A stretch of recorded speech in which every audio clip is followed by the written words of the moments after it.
मैं डॉक्टर श्याम सुंदर शर्मा आज पुनः आपका स्वागत करता हूँ चिरायु गीता यूट्यूब चैनल पर। मनुष्य की अजीब प्रकृति है, अजीब प्राणी बना है ईश्वर ने मनुष्य को। जो जीवन में उसे पालन करना चाहिए वो उसका पालन तो करता नहीं, और भगवान की उपासना में, ईश्वर की आराधना में अलग अलग नियम बना करके उसको करना चाहता है।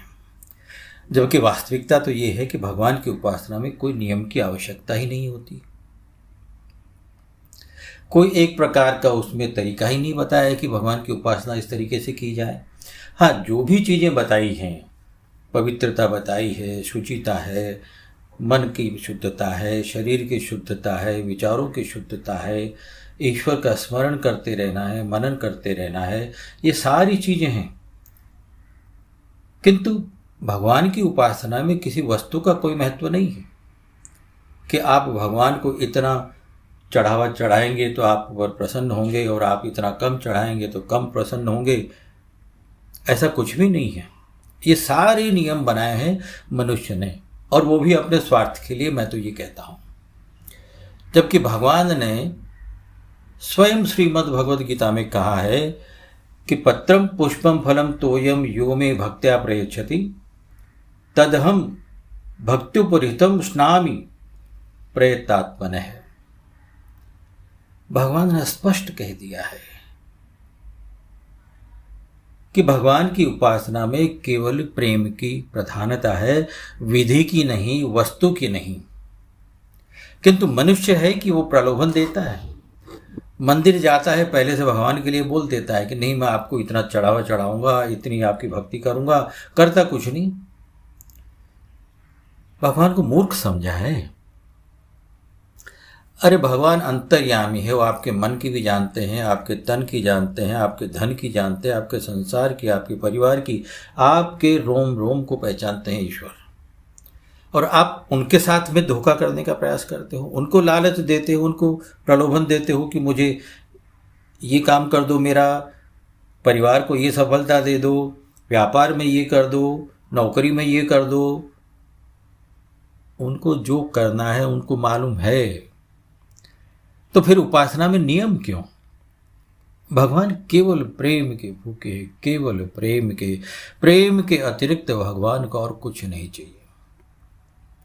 अगर आप गहराई से सोचने जाएंगे, ये सारी सृष्टि, जो भी हमें यहाँ दृश्य है, दिखाई देता है, सारा ईश्वर द्वारा निर्मित किया हुआ है। तो जो उनका ही निर्मित किया हुआ है, उनको हम क्या उपासना के रूप में चढ़ाएंगे, क्या चढ़ावा देंगे, क्या प्रसाद देंगे? अक्षत देख लो, ईश्वर ने बनाया है। दूर्वा देख लो, ईश्वर ने बनाया है। दीपक, अग्नि, तेज, ये सभी ईश्वर के बनाए हुए हैं। जल है, जल ईश्वर का बनाया हुआ है। तो आप चढ़ाते क्या हो? क्या नियम बना करके उपासना करते हो? नियम होना चाहिए कि आपका मन, आपकी आत्मा, आपका शरीर शुद्ध हो, भावना शुद्ध हो, और किसी भी प्रकार की अपेक्षा नहीं हो। केवल ईश्वर के साथ में आपका प्रेम संग हो, प्रेम के साथ में आप ईश्वर की उपासना करें, आराधना करें, अपने आराध्य को, जिसे भी आप मानते हो,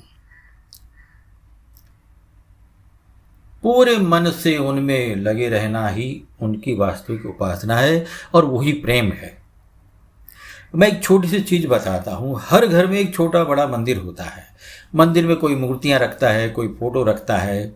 आज मैं आप सबसे भी पूछ रहा हूँ, जो भी ये मेरा वक्तव्य सुन रहे हैं, मैं उनसे भी पूछता हूँ कि आपके मंदिर में कितनी फोटो रखी है, कितनी मूर्तियाँ रखी हैं, और जो फोटो रखी है उसमें क्या क्या श्रृंगार है ईश्वर के।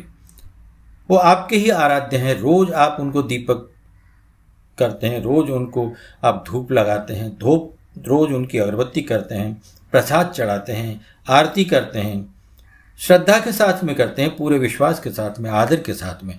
किंतु आप वहाँ का जो भी आपका रख रखाव है मंदिर में, आप उसका वर्णन नहीं कर सकते बिना देखे। मान लो भगवान कृष्ण की एक तस्वीर आपने रखी हुई है, आपको ये मालूम नहीं होगा कि उनकी बांसुरी में कितने छिद्र हैं, उनकी अंगुलियां कितनी ऊपर है, कितनी नीचे है, मुकुट में कितने हीरे जवाहरात लगे हुए हैं, उनका पीताम्बर जो है वो किस प्रकार से है, उनकी जो भी आभूषण हैं, जो भी उनका श्रृंगार है, उनके बारे में आप बिना देखे नहीं बता सकते। तो कैसा ये प्रेम है? जिनको रोज आप ध्याते हैं, रोज आप जिनकी पूजा करते हैं, आराधना करते हैं, उनके बारे में आपको मालूम भी नहीं।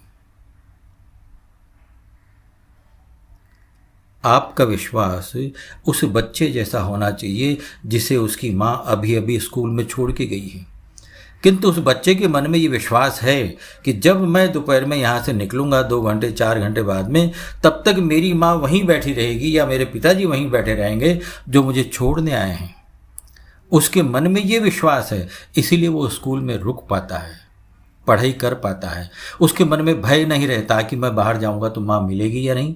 उसके मन में ये विश्वास है कि मेरी माँ, मेरे पिताजी बाहर मेरा इंतज़ार करते हैं और जब मैं यहाँ से निकलूँगा मेरे सामने वो दिखेंगे। हर माँ अपने बच्चे को तैयार करके भेजती है सुबह, उसके यूनिफॉर्म, उसका टिफ़िन, उसके पानी की बोतल, उसकी पुस्तकें, उसके जूते, उसके मोजे, सारी चीज़ें। उसे मालूम होता है कि आज सोमवार है तो ये ड्रेस पहननी है, शनिवार है तो ये ड्रेस पहननी है, स्पोर्ट्स डे है तो ये पहननी है, और माँ को मालूम रहता है। किंतु हम उपासना करने वालों को ईश्वर के श्रृंगार का मालूम नहीं होता है। माँ के जैसा प्रेम होना चाहिए ईश्वर के साथ में, पुत्र के जैसा विश्वास होना चाहिए ईश्वर के साथ में। यही वास्तविक प्रेम है और यही वास्तविक आराधना है, उपासना है।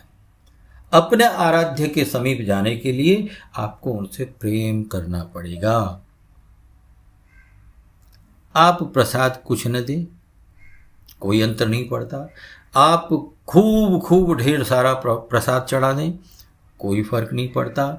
अगर आपकी भावनाएं सही हैं, आप निस्वार्थ ये कार्य कर रहे हैं, आप ये मानकर कि मैं ईश्वर का अंग हूँ, ईश्वर मेरे अपने हैं, तो आपका जो भी चढ़ावा है केवल भावना मात्र है, वो भी ईश्वर को मान्य है।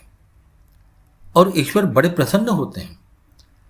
वो सदैव ये कहते हैं कि मुझे केवल प्रेम का भाव चाहिए, मुझे किसी वस्तु से कोई फर्क नहीं, कोई अंतर नहीं, क्योंकि उनका ही तो निर्मित किया हुआ है।